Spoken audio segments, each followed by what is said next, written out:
Good morning students. Operations on set നമ്മൾ എന്താണ് union of two sets, അതിൻ്റെ properties എന്നീ കാര്യങ്ങൾ നമ്മൾ ഡിസ്കസ് ചെയ്തു കഴിഞ്ഞു. ഇനി രണ്ടാമത്തെ ഓപ്പറേഷൻസ് ഓൺ സെറ്റാണ് നമ്മളിനി ഡിസ്കസ് ചെയ്യാൻ പോകുന്നത്. അതിന് എ എന്ന് പറയുന്ന ഒരു സെറ്റും ബി എന്ന് പറയുന്ന വേറൊരു സെറ്റും തരുന്നു. A is equal to set 1 2 3 4 5, B is equal to set 4 5 6 7. ഇനി ഞാൻ നിങ്ങളോട് പറയുകയാണ്, ഈ എ എന്ന് പറയുന്ന സെറ്റിലെയും ബി എന്ന് പറയുന്ന സെറ്റിലെയും കോമൺ ആയിട്ടുള്ള എലമെൻറ്റിൻ്റെ ഒരു സെറ്റ് എഴുതാൻ പറഞ്ഞാൽ നിങ്ങൾക്ക് വ്യക്തമായിട്ട് എഴുതാം. എയിലും ബിയിലും കോമൺ ആയിട്ടുള്ള സെറ്റ് എലമെൻറ്റ്സ് ഏതാണ്? 4ഉം 5ഉം. അപ്പോൾ സെറ്റ് 4 and 5. അപ്പോൾ ഇങ്ങനെ രണ്ട് സെറ്റ് തന്നു കഴിഞ്ഞാൽ ആ രണ്ട് സെറ്റിലെയും കോമൺ എലമെൻറ്റ്സിൻ്റെ സെറ്റിന് പറയുന്ന പേരാണ് intersection of the two sets A and B. മനസ്സിലായോ? അപ്പോൾ intersection of to set A and B എന്ന് പറയുന്ന എന്താണ്? രണ്ട് സെറ്റ് നോക്കിയിട്ട് അതിലെ കോമൺ എലമെൻറ്റ്സിൻ്റെ സെറ്റിനെയാണ് നമ്മൾ intersection of A and B എന്ന് പറയുന്നത്. ദ സിമ്പിൾ, ഈ സിമ്പിളാണ് ഇൻ്റർസെക്ഷന് ഡിനോട്ട് ചെയ്യാൻ നമ്മൾ ഉപയോഗിക്കുന്നത്. യു തിരിച്ചിട്ടത്, യൂണിയന് യുയും യു തിരിച്ചിട്ടതാണ് ഇൻ്റർസെക്ഷൻ. അപ്പോൾ A union B is equal to set 4 5. വേറൊരു എക്സാമ്പിൾ എടുക്കുക. C is equal to set 6 7 8, D is equal to 9 10 11. നോക്കുക, സിയിലെയും ഡിയിലെയും സി ഇൻ്റർസെക്ഷൻ ഡി കാണാൻ ഇതിൽ കോമൺ ആയിട്ട് എന്തെങ്കിലും ഉണ്ടോ? ഒരു എലമെൻറ്റും ഇല്ല. ഒരു എലമെൻറ്റും ഇല്ലാത്ത സെറ്റിനെയാണ് നമ്മൾ എന്ത് പറയുന്നത്? Null set. ഇപ്പോൾ C intersection D is equal to null set or 5. That is a intersection of sets. ഇനി ഇതിൻ്റെ ഡെഫിനിഷൻ ഒന്ന് നമുക്ക് നോക്കാം. എന്താണ് ഇൻ്റർസെക്ഷൻ ഓഫ് ടു സെറ്റ്സിൻ്റെ definition? The intersection of two set A and B is the set of all those elements which belongs to both A and B. എയിലും ബിയിലും ഉള്ള എലമെൻസിൻ്റെ സെറ്റിനെയാണ് നമ്മൾ intersection of two sets എന്ന് പറയുന്നത്. അപ്പോൾ അതിന് നമ്മൾ റൂൾ മെത്തേഡിൽ അല്ലെങ്കിൽ സെറ്റ് ബിൽഡർ ഫോമിൽ എങ്ങനെ എഴുതാം? A intersection B is equal to set of all x such that x belongs to A and x belongs to B.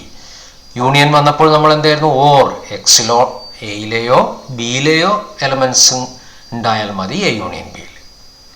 ഇതിലാകുമ്പോൾ എന്താണ്? എയിലെയും ബിയിലെയും എലമെൻറ്റ്സ് ഉണ്ടാവണം. അതാണ് A intersection B is equal to set of all x such that x belongs to A and x belongs to B. ഇപ്പം ശ്രദ്ധിക്കണം, intersection വരുമ്പോൾ ആൻഡും union വരുമ്പോൾ ഓറും എന്നുള്ളൊരു കാര്യം നിങ്ങളുടെ മനസ്സിലുണ്ടായിരിക്കണം. ഒരു example, A is equal to 2 4 6 8, B is equal to 6 8 10 12. A intersection B common ആയിട്ട് എന്താണ്? 6 8. വേറൊരു example, A is equal to A E I O U set of vowels, B is equal to A I U. ഇപ്പോൾ ഇത് നോക്കുക, B എയുടെ subset അല്ലേ? അപ്പോൾ A intersection B എന്തായിരിക്കും? എയിലും ബിയിലും കോമൺ ആയിട്ടുള്ള എലമെൻ്റ് എ ഉണ്ട്, ഐ ഉണ്ട്, യു ഉണ്ട്. അപ്പോൾ A intersection B is equal to A I U is equal to B. That is if B is subset of A, then A intersection B is equal to B itself. ഇനി വേറെ രണ്ട് set തരുന്നു. A is equal to 2 4 6 8, B is equal to 1 3 5 7. 2 4 6 8 1 3 5 7. A intersection B common ആയിട്ട് എന്തെങ്കിലും ഉണ്ടോ? ഇല്ല. അപ്പോൾ നമുക്ക് A intersection B is equal to null set എന്ന് പറയാം. അപ്പോൾ ഈ രണ്ട് എക്സാമ്പിളിൽ നിന്ന് നമുക്ക് ഒരു രണ്ട് റിസൾട്ടുകൾ നമ്മൾ ഇതിൽ നിന്ന്, ഇപ്പോൾ B is a subset of A ആണെങ്കിൽ നോട്ടായിട്ട് if B is subset of A, then A intersection B is equal to B.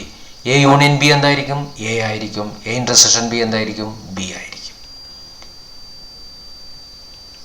ഇനി ഒരു പ്രധാനപ്പെട്ട ഒരു ഡെഫിനിഷനാണ് ഡിസ്ജോയിൻറ്റ് സെറ്റ്. ഇപ്പോൾ നേരത്തെ പറഞ്ഞൊരു എക്സാമ്പിളിൽ തന്നെയാണ് ആ ഡിസ്ജോയിൻറ്റ് സെറ്റ് ഡിഫൈൻ ചെയ്യുന്നത്.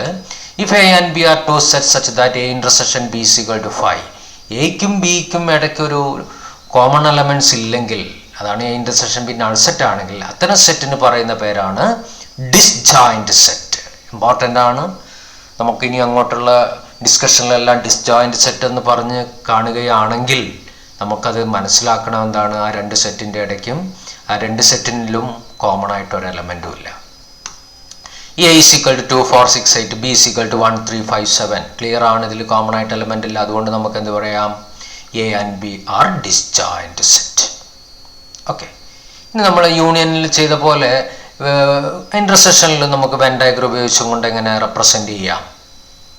അപ്പോൾ ഇവിടെയും എന്താണ്? A and B have common elements ഉണ്ടാകുമ്പോൾ രണ്ടും ഇൻ്റർസെക്റ്റ് ചെയ്യുന്ന ഒരു പോർഷൻ ഉണ്ടാവും. അപ്പോൾ ആ ഇൻ്റർസെക്ഷൻ എന്ന് പറയുന്നതാണ് നമ്മൾ ആ ഇൻ്റർസെക്ഷൻ എന്ന് പറയുന്ന ഓപ്പറേഷൻ തന്നെ വരുന്നത്, അല്ലേ? അപ്പോൾ ആ ഇൻ്റർസെക്ഷൻ എന്ന് പറയുന്ന ഈ ഒരു സെക്ഷനിൽ ആയിരിക്കും കോമൺ എലമെൻറ്റ്സ് വരുന്നത്. അവിടെ അങ്ങോട്ട് ഷെയ്ഡ് ചെയ്താൽ നമ്മൾ എ ഇൻ്റർസെക്ഷൻ ബി കിട്ടും. The shaded portion represent A intersection B അല്ലേ. ഈ പോർഷനിലായിരിക്കും എന്താണ് എയിലും ബിയിലും കോമൺ ആയിട്ടുള്ള എലമെൻറ്റ്സ് ഉണ്ടാവുക. നമ്മൾ മുമ്പ് സെറ്റ് വെൻ ഡയഗ്രാം പഠിച്ചപ്പോൾ ഇത്തരം സന്ദർഭങ്ങൾ വന്നിരുന്നു. പക്ഷെ അന്ന് നമ്മൾ ഇൻ്റർസെക്ഷൻ എന്ന് പറയുന്നത് ഈ രീതിയിൽ പഠിച്ചിട്ടില്ല.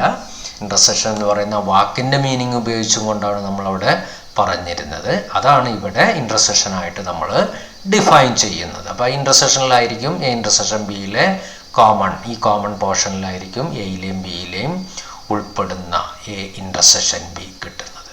ഓക്കെ, ഇനി A and B have no common elements. അപ്പം നിങ്ങൾ മനസ്സിലേക്ക് ഇപ്പോൾ പിക്ചർ വരും. അപ്പോൾ ഇൻ്റർസെക്ഷൻ ഉണ്ടാവില്ല. അപ്പോൾ രണ്ടായിട്ട് തന്നെ അങ്ങോട്ട് എഴുതിയാൽ മതി.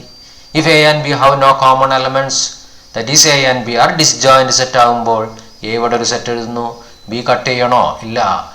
അപ്പോൾ A intersection B null set അല്ലേ, ഒരു എലമെൻറ്റും ഇല്ല. അപ്പോൾ അവിടെ ഷെയ്ഡഡ് പോർഷനേ ഇല്ല. No shaded portion for A intersection B. അതാണ് നൾ സെറ്റ് എന്ന് പറയുന്നത്. നൾ സെറ്റ് ആയിട്ടായിരിക്കും എ ഇൻ്റർസെക്ഷൻ ബി കിട്ടുന്നത്. ഇനി ബി എയുടെ സബ്സെറ്റ് ആണെങ്കിൽ എ ഇൻ്റർസെക്ഷൻ ബി ബി ആണെന്ന് നമ്മൾ പഠിച്ചു. If B subset of A then A intersection B is equal to B. അപ്പോൾ എന്ത് സംഭവിക്കും? ബി എയുടെ ഉള്ളിലാണ് യൂണിവേഴ്സൽ സെറ്റ് യു. ബി എയുടെ ഉള്ളിലാണെങ്കിൽ എ ഇൻ്റർസെക്ഷൻ ബി എന്തായിരിക്കും? എ മൊത്തം ഷെയ്ഡ് ചെയ്യുകയാണെങ്കിൽ എ യൂണിയൻ ബി ആയി. എ ഇൻ്റർസെക്ഷൻ ബി അത് പക്ഷെ എ ഇൻ്റർസെക്ഷൻ ബി എന്ന് പറഞ്ഞാൽ എയിലും ബിയിലും ഉള്ള എലമെൻറ്റ്സ് വേണം. അപ്പോൾ എവിടെ മാത്രം ഷെയ്ഡ് ചെയ്താൽ മതി? ബിയിൽ മാത്രം ഷെയ്ഡ് ചെയ്ത് കഴിഞ്ഞാൽ ആണ് എ ഇൻ്റർസെക്ഷൻ ബി കിട്ടുക. Okay, the shaded portion represent A intersection B. A subset of B ആയിരുന്നെങ്കിൽ എ ബിയുടെ ഉള്ളിൽ വരും. അപ്പോൾ എ മാത്രം ഷെയ്ഡ് ചെയ്യുക. അപ്പം ഇത്തരം കാര്യങ്ങളെല്ലാം നിങ്ങളുടെ മനസ്സിൽ ഉണ്ടാവണം. ഇനി നമ്മൾ properties of intersection. First property നേരത്തെ A union B equal to B union A എന്ന് പറഞ്ഞ പോലെ എ ഇൻ്റർസെക്ഷൻ ബി എന്താണെന്ന് നോക്കുക. 6, 8. ബി ഇൻ്റർസെക്ഷൻ എ എന്താണ്? 6, 8. Therefore A intersection B equal to B intersection A. ഈ പ്രോപ്പർട്ടിക്ക് പറയുന്ന പേര് അതേ പേര് തന്നെയാണ്. എന്താണ്? കമ്മ്യൂട്ടേറ്റീവ്. ഇങ്ങനെയുള്ള A plus B equal to B plus A into B equal to B into A, ഇതെല്ലാം ഒരൊറ്റ പേരാണ്. എന്താണ്? കമ്മ്യൂട്ടേറ്റീവ്. ഇവിടെ വരുമ്പോൾ നമ്മൾ കമ്മ്യൂട്ടേറ്റീവ് ലോ എന്ന് പറയുന്നു. ഇനി അടുത്തത് 3 സെറ്റ് എടുക്കുന്നു. A intersection B intersection C കാണുമ്പോൾ നമുക്ക് ക്ലിയർ ആയിട്ട് ഒരു സെറ്റ് കിട്ടും. അതുപോലെ എ ഇൻ്റർസെക്ഷൻ ബി ഇൻ്റർസെക്ഷൻ കിട്ടുമ്പോൾ അതും എന്ത് തന്നെയാണ്? അതേ സെറ്റ് തന്നെ കിട്ടും. അപ്പോൾ നമുക്കതിൽ നിന്ന് എന്ത് പറയാം? A intersection B intersection C is equal to A intersection B intersection C. അത് ഇൻ്റർസെക്ഷന് ബ്രാക്കറ്റ് ആവശ്യമില്ല എന്നുള്ളത് ബ്രാക്കറ്റിൻ്റെ സഹായത്തോടു കൂടി നമ്മൾ എക്സ്പ്ലെയിൻ ചെയ്യുന്നു എന്നുള്ളതാണ് അല്ലേ.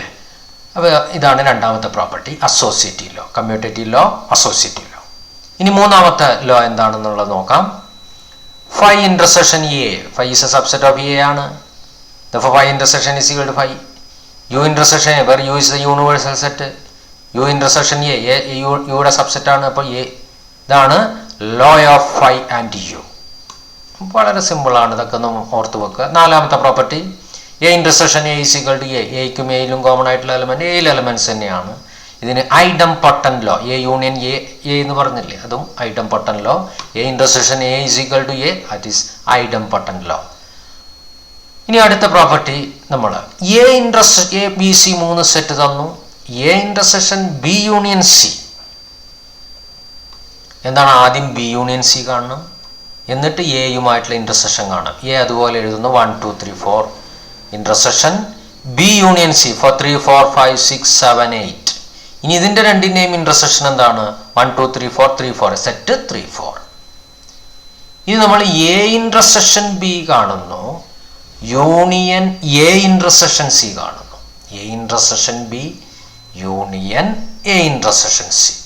അപ്പോൾ എ ഇൻ്റർസെക്ഷൻ ബി എന്താ? ഈ എയിലും ബിയിലും കോമൺ ആയിട്ട് 3, 4 യൂണിയൻ എ ഇൻ്റർസെക്ഷൻ എയും സിയും എടുക്കുന്നു. ഇതിൽ കോമൺ ആയിട്ട് എന്താ ഉള്ളത്? 4. ഇനി ഇതിൻ്റെ രണ്ടിൻ്റെയും യൂണിയൻ എന്താണ്? 3, 4. അത് തന്നെയല്ലേ എ ഇൻ്റർസെക്ഷൻ ബി യൂണിയൻ സിയും കിട്ടിയത്. അപ്പോൾ നമുക്കിതിൽ നിന്ന് എന്ത് പറയാം?